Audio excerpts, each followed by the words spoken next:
Hello बच्चों, कैसे हैं आप सब। मैं उम्मीद करता हूँ आप सब सही होंगे। सो बच्चों, इस वीडियो में आप लोगों को क्लास 8 बिहार बोर्ड का जो ये मैथमेटिक्स चलता है उसका चैप्टर नंबर फर्स्ट बताया जाएगा जी। इसका जो ये आपका बिहार टेक्स्ट बुक चलता है, इसमें सबसे पहला जो चैप्टर आपका है परिमेय संख्या यानी कि रेशनल नंबर, इसी को आज हम पढ़ेंगे। तो इसके पढ़ने के लिए सबसे पहले हम कॉन्सेप्ट का वीडियो बनाए हैं। चलिए हम जो कॉन्सेप्ट बताए हैं वो एक एक कर आपको समझाने की कोशिश करते हैं। सो बच्चों, जैसा कि आप लोग देख रहे होंगे कि यहाँ पे जो आपका चैप्टर का हेडिंग है वो है रेशनल नंबर यानी कि परिमेय संख्याएं। परिमेय संख्याएं को हम लोग इंग्लिश में बोलते हैं रेशनल नंबर्स, जो आपका चैप्टर नंबर फर्स्ट है। तो सबसे पहला जो इसमें टॉपिक है वो है प्राकृत संख्या। तो प्राकृत संख्या का हम डिफिनीशन समझेंगे, जिसे हम इंग्लिश में नेचुरल नंबर कहते हैं। तो प्राकृत संख्या होता क्या है? गिनती गिनने वाली संख्याएं प्राकृत संख्याएं कहलाती है।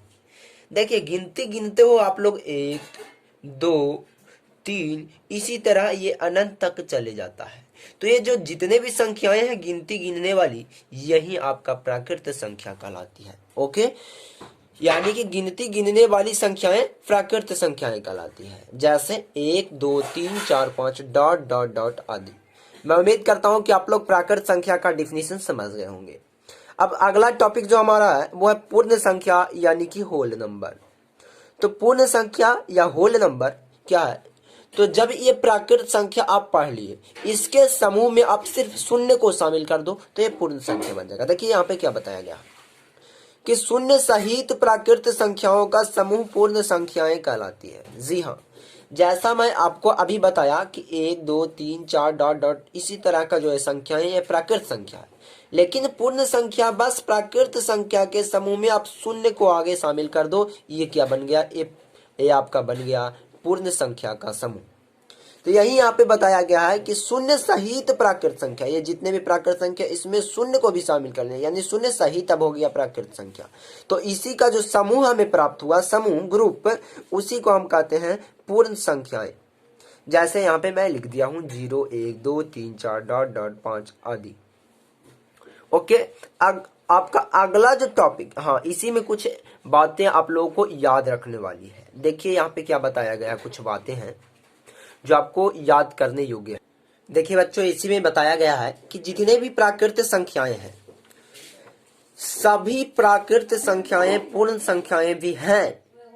जितने भी आपको प्राकृत संख्या दिखा 1 2 3 4 5 डॉट डॉट, ये सभी पूर्ण संख्याएं होंगी, लेकिन सभी पूर्ण संख्या नहीं है। जैसे यहाँ पे हम आपको दिखा दें कि शून्य एक पूर्ण संख्या है, ठीक, परंतु प्राकृत नहीं है। देखिए, प्राकृत में 1 2 3 है लेकिन शून्य शामिल नहीं है। तो हम कह सकते हैं कि सभी प्राकृत संख्या पूर्ण संख्याएं होती है, लेकिन सभी पूर्ण संख्या जो है वो प्राकृत संख्या नहीं होती है। ये बात आप क्लियर समझ गए होंगे, मैं उम्मीद करता हूं। तो अगले टॉपिक की ओर हम बढ़ते हैं। तो गाइज, आपका अगला जो है टॉपिक वो है पूर्णांक, जिसे हम इंग्लिश में इंटीजर्स बोलते हैं। तो देखिए, इसका डिफिनीशन मैं आप लोगों को समझाता हूं। जब पूर्ण संख्याओं के समूह में सभी ऋणात्मक संख्याएं शामिल कर लिया जाता है तब उसे पूर्णांक कहते हैं। हम अभी जस्ट इसके पीछे हम आप लोगों को पूर्ण संख्या पढ़ाए।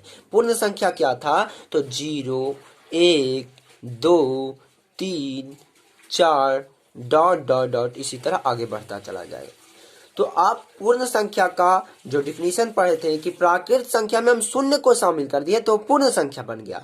अब देखिए पूर्णांक में क्या कर रहा है कि जब पूर्ण संख्याओं के समूह में, ये तो अब पूर्ण संख्या का समूह है, इसमें आप अगर सभी ऋणात्मक संख्याएं शामिल कर लिया जाता है तब उसे पूर्णांक कहते हैं। ऋणात्मक संख्याएं कहने का अर्थ हुआ जितने भी ऋणात्मक संख्या -1 हो गए, -2 हो गए, -3 हो गए, इसी तरह डॉट डॉट डॉट अनंत तक चले जाएंगे। जब ऐसा ग्रुप बनेगा तो इस ग्रुप को, समूह को हम क्या कहेंगे? पूर्णांक कहेंगे, यानी इंटीजर्स कहेंगे। तो यही यहाँ पे लिखा गया है, जब पूर्ण संख्याओं के समूह में सभी ऋणात्मक संख्याएं शामिल कर लिया जाता है तब उसे पूर्णांक कहते हैं। तो मैं उम्मीद करता हूं कि आप लोग पूर्णांक यानी इंटीजर्स का भी डिफिनीशन समझ गए होंगे। तो हम अगले टॉपिक की ओर बढ़ते हैं। कुछ बातें इसी में और हैं जो भी मैं देख लेता हूं। देखिए, पूर्णांक का तो एग्जाम्पल आप इस तरह लिख दोगे -3। देखिए जितने भी पूर्ण संख्या था उसमें आप ऋणात्मक सिर्फ शामिल कर दोगे तो पूर्णांक संख्या बन जाएगा। ठीक, तो मैं ऋणात्मक शामिल कर दिया, जैसे हो गया ये।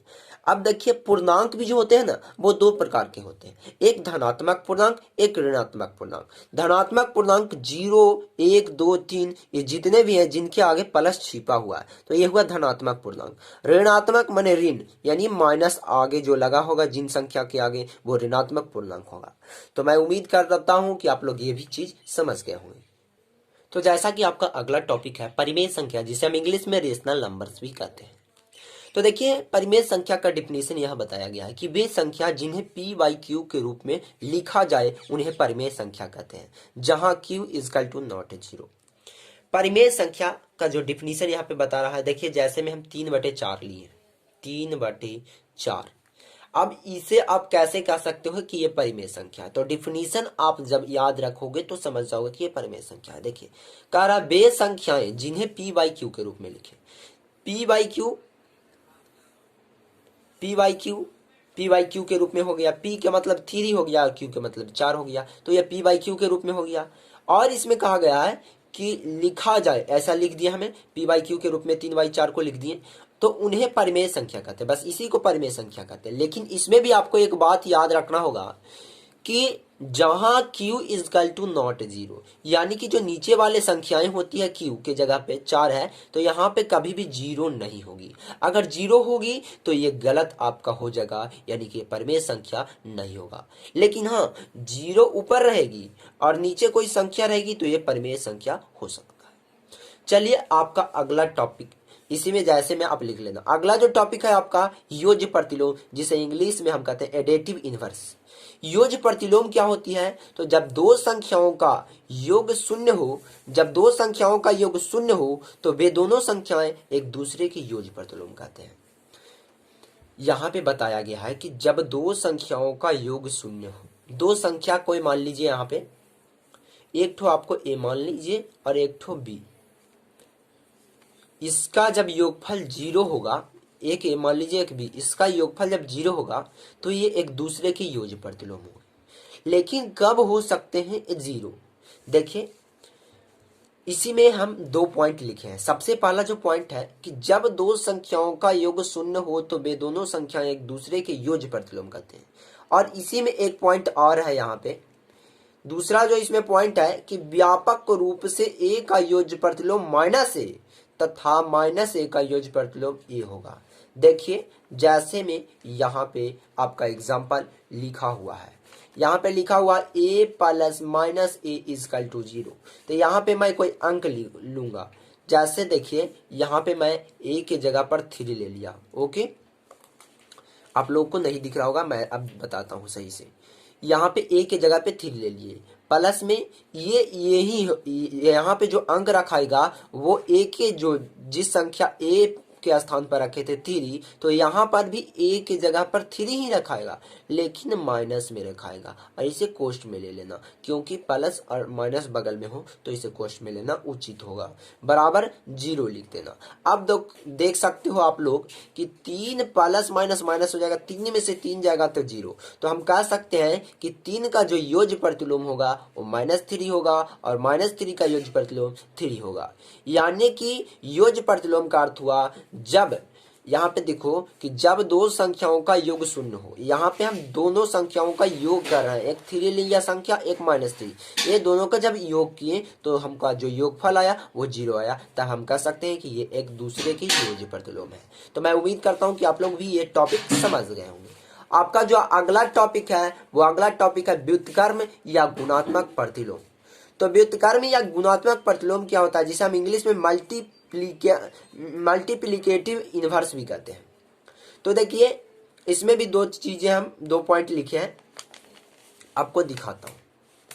सबसे जो पहला आपका पॉइंट है वो यहाँ पे लिखा गया है कि एक परिमेय संख्या a/b दूसरी परिमेय संख्या b/a का व्युत्क्रम यानी व्युत्क्रम मतलब होता है उल्टा, या गुणात्मक प्रतिलोम कहलाती है कब, जब कहलाएगी a बट्टा b एक परिमेय संख्या और दूसरा परिमेय संख्या b बाई a हुआ। ये दोनों का जब गुणनफल करेंगे तो एक आए, तभी हम कह सकते हैं कि ये एक दूसरे के क्या होंगे, व्युत्क्रम होंगे, यानी गुणात्मक प्रतिलोम होंगे। गुणात्मक माने गुणा किया हुआ, प्रतिलोम माने उल्टा। ये a बट्टा b है तो ये b बट्टा a हुआ, और जब ये दोनों का गुणनफल हम करेंगे तो एक आना चाहिए। ओके, तो मैं उम्मीद करता हूं जैसे इस अंक, इसके स्थान पर मैं कोई अंक लेता हूं, जैसे देखिए 1/2 गुणनफल हमारा कितना आना चाहिए, 1 आना चाहिए। तो 1 कब आएगा, जब हम इसे उलट कर यहाँ पे लिखेंगे 2/1, तब तक कट जाएगी ये 1 1, ये 2 2 कट जाएगी, तो 1 गुना 1 यानी योगफल गुणनफल हमारा 1 आएगा। इस स्थिति में हम कह सकते हैं कि 1/2 का हमेशा गुणात्मक प्रतिलोम 2/1 होगा। या यहाँ पे देखिए यही बताया गया है कि शून्य का, और इसके आगे कुछ टॉपिक है, ये तो आप लोग समझ गए होंगे कि गुणात्मक प्रतिलोम क्या होता है। इसमें देखिए शून्य का कोई व्युत्क्रम नहीं होता है। अब कहिएगा क्यों नहीं होता है सर शून्य का व्युत्क्रम, तो वो भी मैं आपको क्लियर कर देता हूँ। व्युत्क्रम का अर्थ अभी आप पढ़ो, दो संख्याओं का गुणनफल कितना होनी चाहिए, 1 होना चाहिए। तो यहाँ पे देखिए कह रहा शून्य का कोई भी व्युत्क्रम नहीं होता है। शून्य का क्यों नहीं व्युत्क्रम होगा जी, शून्य शून्य है, इस किसी भी संख्या के साथ आप जब गुना करोगे तो एक या कोई भी संख्या, दुनिया कोई भी संख्या, उनमें जब आप गुना करोगे तो हमेशा 0 आएगा, यानी कि शून्य का व्युत्क्रम कुछ भी नहीं। हम कह सकते हैं कि शून्य का व्युत्क्रम नहीं होता है। इसमें तीसरा पॉइंट है, एक का व्युत्क्रम एक ही होता है। कहिए कैसे, तो ये भी मैं क्लियर कर देता हूँ। आप पढ़े अभी कि व्युत्क्रम या गुणात्मक प्रतिलोम तब होता है जब दो संख्याओं का गुणनफल 1 आएगी। तो यहाँ पे कहा एक का व्युत्क्रम या गुणात्मक प्रतिलोम, तो 1 में हम 1 से गुणा करेंगे तभी हमारा संख्या 1 होगा। तो हम कह सकते हैं कि 1 का गुणात्मक प्रतिलोम में व्युत्क्रम 1 ही होता है। तो मैं उम्मीद करता हूँ कि ये भी आप टॉपिक समझ गए होंगे। मैं अगले टॉपिक की ओर बढ़ता हूँ। तो बच्चों आपका सबसे अगला जो टॉपिक है वो है क्रम विनिमय नियम। अगला टॉपिक क्या है, क्रम विनिमय नियम, जिसे हम इंग्लिश में बोलते हैं कॉम्यूटेटिव लॉ। देखिए अब कॉम्यूटेटिव लॉ या क्रम विनिमय नियम क्या होता है। ये दो नियम होते हैं, एक होता है योग के लिए यानी कि जोड़ के लिए, एक होता है गुणन यानी गुणनफल के लिए। तो देखिए यदि p/q प्लस r/s बराबर r/s प्लस p/q, यानी कि यहाँ पे इस तरफ p/q प्लस r/s एक क्रम में लिखा हुआ था, लेकिन अब क्या करना है, क्रम का विनिमय कर देना है, यानी उल्टा कर देना है, आदान प्रदान कर देना है। विनिमय का मतलब ही होता है आदान प्रदान करना। तो यहाँ पे r/s था, इसे आप पहले कर दोगे तभी ना आदान प्रदान दोनों का होगा। तो r/s आगे हो जाएगा और ये आगे वाला पीछे हो जाएगा, और ये दोनों के बीच में अगर योग लगा होगा तो ये योग के लिए क्रम विनिमय नियम हो जाएगा। दूसरा यहाँ पे बताया गया है कि p/q गुने r/s, ये दोनों क्रम में लिखा हुआ है, एक तो हुआ p/q गुने r/s। अब क्या करना है कि पहले वाले को आप लोग बाद में लिख देना और बाद वाले को पहले में लिख देना, यानी कि क्रम में लिखा हुआ था उसका विनिमय कर दिए हम लोग, आदान प्रदान कर दिए। लेकिन ये गुणन के लिए है तो इसके बीच में जो साइन लगा होगा, चिन्ह लगा होगा, वो आपका गुणा का लगा होगा। तो मैं उम्मीद करता हूं कि आप लोग क्रम विनिमय नियम भी समझ गए होंगे। अब अगले टॉपिक की ओर हम, तो बच्चों आपका अगला टॉपिक है साहचर्यता के नियम, जिसे हम इंग्लिश में एसोसिएटिव लॉ कहते हैं। इसको बताने से पहले हम आप लोग से अनुरोध करते हैं कि बच्चों आप लोगों के लिए मैं मेहनत करता हूं, तो आप भी मेरे लिए मेहनत कर दो। आपको मेहनत कोई बड़ी पहाड़ उठाकर कहीं रखना नहीं है, बस आपको मेरे चैनल को सब्सक्राइब कर लेना है और वीडियो को लाइक कर देना है। मैं आप लोग से कोई फीस भी नहीं ले रहा हूँ, बस आप लोग को यूट्यूब पर मैं वीडियो प्रोवाइड करा रहा हूँ, तो उस वीडियो को मेरा कुछ फल मिलना चाहिए मुझे, इसलिए आप लोगों से मैं अनुरोध करता हूँ कि आप मेरे चैनल को सब्सक्राइब करेंगे और वीडियो को लाइक करेंगे। तो हम अगला टॉपिक की ओर बढ़ते हैं। देखिए अगला टॉपिक है साहचर्यता का नियम यानी एसोसिएटिव लॉ। देखिए ये लॉ क्या होता है या नियम क्या होता है, इसे बताया गया किसी भी परिमेय संख्या p/q, r/s तथा a/b, ये तीन परिमेय संख्या है, तीनों का अंक चेंज रहेगा। ठीक, इसके लिए साहचर्यता नियम कब होगा, तो ये नियम दो, जिस तरह हम क्रम विनिमय का पढ़े थे योग के लिए और गुणन के लिए, यह भी योग के लिए और गुणन के लिए होगा। तो इसमें बस आपको क्या करना है, साहचर्यता के नियम में तीन कोई परिमेय संख्या रहेगा, एक ठो p/q रहेगा, एक ठो r/s रहेगा, एक ठो a/b रहेगा। तो इसमें देखना कि इस तरफ कोष्ठ में फर्स्ट वाले के जो अगले दो वो रहेंगे उसमें कोष्ठ लगा रहेगा। तो आप इस बराबर के जो दायां तरफ है उस तरफ आप क्या करोगे, बायां तरफ ऐसा रहे तो दायां तरफ आप करना है कि ये पहले वाले को आगे वाले दो में कोष्ठ कर देना और पीछे वाला को बिना कोष्ठ के कर देना। और योग के लिए कह रहा है तो बस सब में योग का चिन्ह लग जाएगा। तो मैं उम्मीद करता हूं कि आप लोग सहचर्यता के योग के लिए समझ गए। अब गुणन के लिए समझिए। गुणन क्या है, बस जिस तरह योग था तो वहां पर सिर्फ गुना का चिन्ह चेंज कर देना, बस ये गुणन के लिए हो जाएगा। बस वही कोष्ठ वाला नियम लगेगा। इसमें था पहले बाद वाले दो के साथ कोष्ठ, तो इसमें इस तरफ बराबर के इस तरफ हो जाएंगे। ये पहले वाले दो बाद वाले दो पहले वाले दो में आ जाएंगे। इस तरह गुणन के लिए ये नियम लागू हो जाएगा। आपका अगला जो टॉपिक है, तो बच्चों आपका अगला जो नियम है वो संवरक नियम है, यानी क्लोजर प्रॉपर्टी। ये क्या होता है क्लोजर प्रॉपर्टी? यदि दो परिमेय संख्याओं का योग या अंतर या गुणनफल एक परिमेय संख्या ही हो तो उसे संवरक नियम कहते हैं। जैसे इसे समझाने के लिए हम आपको एग्जांपल लेता हूँ। क्या कहा डिफिनेशन में, यदि दो परिमेय संख्या, तो मान लीजिए एक ठो परिमेय संख्या 4/3 हो गया और एक ठो परिमेय संख्या 3/2 हो गया। ठीक, ये परिमेय संख्याएं हो गया। दो परिमेय संख्याओं का योग या अंतर, या तो योग कर दो या तो घटाव का चिन्ह लगा दो या गुना का चिन्ह लगा दो। ये जब दोनों का आप योग करोगे दो परिमेय संख्याओं का, तो जो आपको अगला परिमेय संख्या प्राप्त होगा, जैसे देखिए 3 2 का एलसीएम निकालोगे तो 3 दूनी 6 हो जाएगा।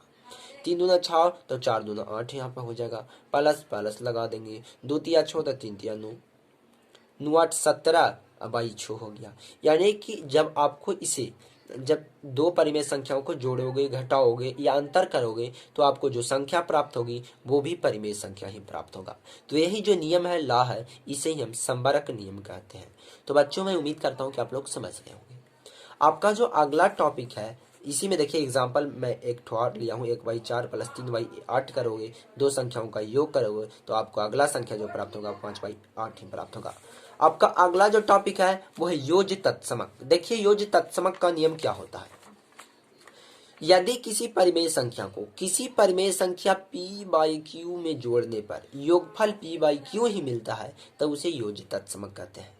देखिए जैसे यहाँ पे हम आपको दिखा देता हूँ, कह रहा है डिफिनेशन में, यदि किसी संख्या को किसी परिमेय संख्या p/q में जोड़ने पर, ये परिमेय संख्या p/q है, ठीक, इसमें हम कोई ऐसी संख्या जोड़े कि हमको जो योगफल प्राप्त होगा वो वही संख्या मिल जाए, यानी p/q यानी परिमेय संख्या जो पहले हम जिस संख्या में 0 को जोड़े थे वही संख्या प्राप्त हो जाए, तो इस तरह का जो नियम है वो योज्य तत्समक कहलाएगा। अर्थात हम कह सकते हैं कि 0 1 क्या है, योज्य तत्समक है। किसी भी संख्या को आपको प्राप्त करना तो उसमें बस 0 जोड़ दो तो वो योज्य तत्समक प्राप्त हो जाएगा, वही संख्या प्राप्त हो जाएगा। तो हम कह सकते हैं कि योज्य तत्समक हमेशा क्या होता है, 0 होता है। तो बच्चों आप लोग का जो अगला टॉपिक है वो है गुणात्मक तत्समक। देखिए गुणात्मक तत्समक क्या होता है। यदि किसी संख्या को किसी दूसरी परिमेय संख्या, एक तो मान लो कोई संख्या है, मान लो आप 2/1 संख्या है, ठीक, इसमें किसी दूसरी परिमेय संख्या p/q से हम गुना करेंगे, पर गुणनफल अगर वही संख्या 2/1 ही संख्या प्राप्त हो तो उसे गुणात्मक तत्समक कहते हैं। तो देखिए इसमें कौन सी ऐसी संख्या प्राप्त गुना करें कि हमें 2/1 ही प्राप्त हो, तो इसमें हमको गुना करना पड़ेगा 1 से, तभी हम कह सकते हैं कि हमें 2/1 प्राप्त होता है। तो ये जो नियम है इसी को हम कहते हैं गुणात्मक तत्समक। यहाँ पे डिफिनेशन क्या बताया कि यदि किसी संख्या को किसी दूसरी परिमेय संख्या, ये कोई संख्या, इसमें कोई दूसरी परिमेय संख्या से हम गुना किए तो वही संख्या प्राप्त हुआ, तो इसी को हम कह सकते हैं गुणात्मक तत्समक कहते हैं।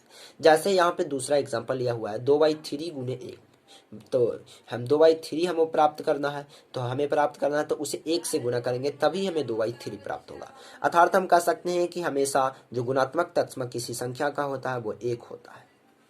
अब आपका अगला जो टॉपिक है उसकी ओर हम बढ़ते। तो बच्चों आपका अगला टॉपिक है गुणन के योग पर वितरण नियम।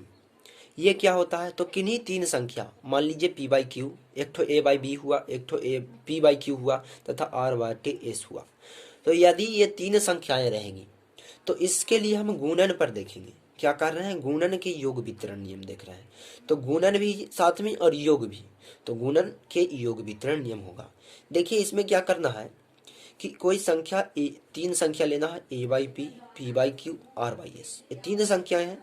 एक ठो आप a बाई क्यू गुने p by Q plus r by S को, ये दोनों वाले को प्लस वाले जितने इस तरफ होंगे गुना के, उसे आप कोष्ठ में ले लेना।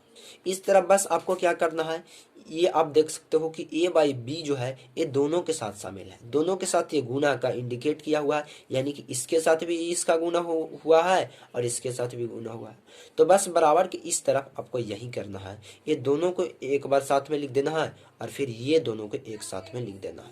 वही मैं किया हूँ, तो यही हो गया नियम जो बना, एक गुणन के योग पर वितरण नियम बन गया, तो उसे योग का वितरण नियम कहते हैं। जैसे यहाँ पे एग्जाम्पल और आप देख सकते हो, कोई अंक है 5/2, 1/3 प्लस 2/5, तो ये 5/2 है जो ये दोनों संख्याओं के साथ गुना किया हुआ है। तो बराबर की इस तरफ क्या होंगे, ये दोनों संख्या जो होंगे, एक बार इस बार 5/2 को एक बार इसके साथ लिखूंगा गुना कर कर, और एक ठो इसके साथ गुना करके लिख दूंगा, तो यही जो संख्या होगा योग के गुणन के योग पर वितरण नियम बन जाएगा। आपका जो अगला टॉपिक है पृष्ठ नंबर 2 पर, स्वयं करके देखिए, स्वयं करके देखिए वाले एक प्रश्न है आपके सामने। कह रहा है अलग अलग पूर्णांक पूर्ण संख्या लेकर चारों संक्रियाओं के लिए समृद्ध गुण की पुष्टि करें। समृद्ध गुण हम आपको पीछे पढ़ा चुके हैं, तो वही गुण आपको यहाँ पे दिखाना है। तो इसका हल आप लोगों के लिए मैं बना लिया हूँ, एक ठो मैं समझा देता हूँ। देखिए हम कोई पूर्ण संख्या मान लेंगे, 3 और 9 में माना हूं, तो समृद्ध नियम था कि दो संख्याओं को जोड़ोगे तो एक जो नया संख्या आपको प्राप्त होगा वो परिमेय संख्या है। तो 3 + 9 जोड़ा तो 12 प्राप्त हुआ। अगर हम 9 + 3 भी जोड़ेंगे तो 12 ही प्राप्त होगा। तो हम कह सकते हैं कि एक पूर्ण संख्या प्राप्त हुआ, यानी कि योग के लिए समृद्ध है। उसी तरह गुणा के लिए हम करेंगे तो 9 × 27 या 3 × 27 भी, 3 × 9 भी करेंगे तो 27 ही आता है, 9 × 3 भी करेंगे तो 27 ही आता है, यानी एक पूर्ण संख्या है, यानी कि इसीलिए हम कह सकते हैं गुणन के लिए समृद्ध है। उसी तरह मैं आप लोगों के लिए बना दिया हूं यहाँ पे घटाव के लिए और गुणन भाग के लिए। तो घटाव के लिए ये नहीं होता है समृद्ध नियम, क्योंकि आप देख लो 9 में से 6 घटाओगे तो 3 प्राप्त होगा, लेकिन आप 6 में से 9 घटाओगे तो -3 प्राप्त होगा, यानी कि एक पूर्ण संख्या में प्राप्त नहीं होगा। तो हम कह सकते हैं घटाव के लिए समृद्ध नहीं है। वहीं भाग के लिए भी इसी तरह 3 से भाग 9 में लगाएंगे तो 3 प्राप्त हो जाएगा, जो एक पूर्ण संख्या प्राप्त है। अगर हम 3 में 9 से भाग लगाएंगे तो हमें एक पूर्ण संख्या प्राप्त नहीं होगा, यानी हम कह सकते हैं कि भाग के लिए समृद्ध नियम लागू नहीं होता है। उसी तरह प्राकृत संख्या के लिए भी मैं बना चुका हूँ। इतना समझाने में वीडियो कुछ लंबा हो सकता है, तो हम आप लोगों के लिए इसका सॉल्यूशन डायरेक्ट ले आया हूँ। आप लोग इसका सॉल्यूशन बना लो, देख लो ये सॉल्यूशन है, इसका स्क्रीनशॉट ले लो। इसी तरह आपका पृष्ठ 5 पर एक प्रश्न है कि निम्न सारणी को रिक्त स्थानों को हाँ या नहीं से भरें। तो हाँ या नहीं से हम यहाँ पे भर दिया हूँ। जो लाल वाले हैं ये पहले से लिखा हुआ था, ठीक, जितने भी ये लाल वाले आपको दिख रहे हैं ये पहले से लिखा हुआ था, और ब्लू वाले में हम भर दिए हैं। देखिए यहाँ पे कुछ संख्याएं दी हुई, परिमेय, पूर्णांक, पूर्ण, प्राकृत। इसमें पूछ रहा है कि ये समृद्ध के लिए, योग के लिए अगर लागू होगा परिमेय संख्या तो हाँ कर देंगे, घटाव के लिए अगर परिमेय संख्या लागू होगा समृद्ध नियम में तो हाँ लिख देंगे। इसी तरह हम सभी को भर दिए हैं। तो मैं उम्मीद करता हूँ कि ये भी आप समझ गए होंगे। पृष्ठ नंबर 9 पर भी इसी तरह का एक प्रश्न आपको दे दिया गया है। पृष्ठ नंबर 9 पर क्या दिया हुआ है देख लो। पृष्ठ नंबर 9 पर भी इसी तरह का एक प्रश्न आपको दे दिया गया है कि स्वयं करके देखिए निम्न सारणी को क्रम विनिमेयता नियम हम आपको पीछे पढ़ा चुके हैं। तो यही हुआ, क्रम विनिमेयता नियम से संख्याएं परिमेय संख्या योग के लिए क्या लागू होंगी तो हाँ होगी, घटाव के लिए हाँ नहीं होगी लागू, गुणन के लिए हाँ। इसी तरह हम सभी को भर दिए हैं। आप लोग स्क्रीनशॉट ले लेना और बना लेना।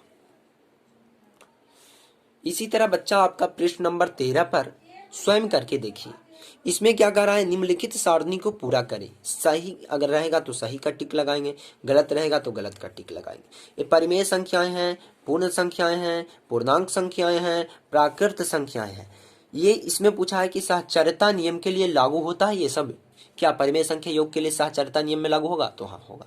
इसी तरह सभी को मैं यहाँ पे टिक लगा दिया हूँ, जो सही है वो सही लगा दिया, गलत है जो गलत लगा दिया। तो ये भी आप लोग बना लेंगे और स्क्रीनशॉट ले लेंगे। तो अब हम अगले टॉपिक की ओर बच्चों, इसी तरह पृष्ठ नंबर 17 पे आपका एक प्रश्न दिया हुआ है कि वितरण नियम से निम्नलिखित का मान निकालिए। तो मैं आपको वितरण नियम पढ़ा चुका हूं पीछे। तो सबसे पहले हम जो प्रश्न दिया है सॉल्यूशन देकर लिखेंगे कि हमें प्राप्त है। हमें प्राप्त क्या है? तो प्रश्न प्राप्त है, तो हम प्रश्न पहले लिख दिए। ओके, फिर आगे हम लिखेंगे आप पढ़ चुके हैं वितरकता नियम कि अगर दोनों में एक ही संख्या शामिल हो तो इस संख्या को पहले लिखकर दोनों को कोष्ठ में ले लेंगे। जो दो भिन्न भिन्न संख्या उनको कोष्ठ में ले लेंगे। क्यों? क्योंकि हम वितरकता नियम से पढ़ चुके हैं ऐसा। तो हम जब इसे सोल्व करेंगे तो 5/4 होगा, और इसका जब 8 5 का एलसीएम निकालेंगे तो ये एलसीएम निकालेंगे तो 40 आएगा। उसी तरह 8 5 40 यानी कि 5 दूना -10 हो जाएगा। इसी तरह मैं इसको सोल्व किया। इसी तरह बच्चों आगे आप जब सोल्व करोगे तो आएगा 5/4 -10 -24/40। देखिए यहाँ पे माइनस माइनस प्लस जुड़ जाएगी, तो यहाँ पे 5/4 गुने माइनस माइनस प्लस, लेकिन बड़ा अंक के सामने यहाँ पे माइनस का चिन्ह लगा हुआ है, इसलिए यहाँ पे आगे माइनस लगा दिए। 10 और 24 जब जोड़ेंगे तो 34 आ जाएगा, और y 40 है यानी बटा 40 लिख देंगे। कटेगा तो हम काट देंगे, पनियाटी 40 कट गया तो हम काट दिए। उसके बाद 4 दूना 8 कट गया और 17 दूना 34 कट गया। तो जब हम इस तरह काटेंगे इसे, तो काटने के बाद हमें जो संख्या प्राप्त होगा -17/4 = 16 प्राप्त होगा। इसे जब हम भाग देंगे तो इस तरह प्राप्त हो जाएगा -1 × 1/16। इसी तरह आपका प्रश्न नंबर इसी में 2 दिया हुआ है, यह भी वितरकता नियम से सोल्व करना है। तो मैं सोल्व कर लिया हूँ, एक समझा दिया हूँ, आप लोग इस तरह बना लेना। आप स्क्रीनशॉट ले लो इसका, 2 का देख लो, इस तरह है इसका बनाया हुआ। ठीक, तो बच्चों मैं आप लोगों से अनुरोध करता हूं कि अगर आप लोग ये वीडियो इतना देख लिए हो तो 100% मैं आप लोगों को कह रहा हूं कि आप खुद प्रश्नावली, अगले प्रश्नावली को बनाकर देखो, बन जाएंगे। जितने भी प्रश्न हैं वो आप लोगों से बन जाएंगे। क्यों? क्योंकि इसी कॉन्सेप्ट पे अगले जो प्रश्नावली हम बताएंगे वो बनता है। तो अगर आपसे नहीं बनेगा, कोई भी डाउट रहेगा, तो हम अगले वीडियो में प्रश्नावली का भी वीडियो लाएंगे। बस आप लोग मेरे वीडियो को लाड प्यार देते रहें। Thanks for watching video.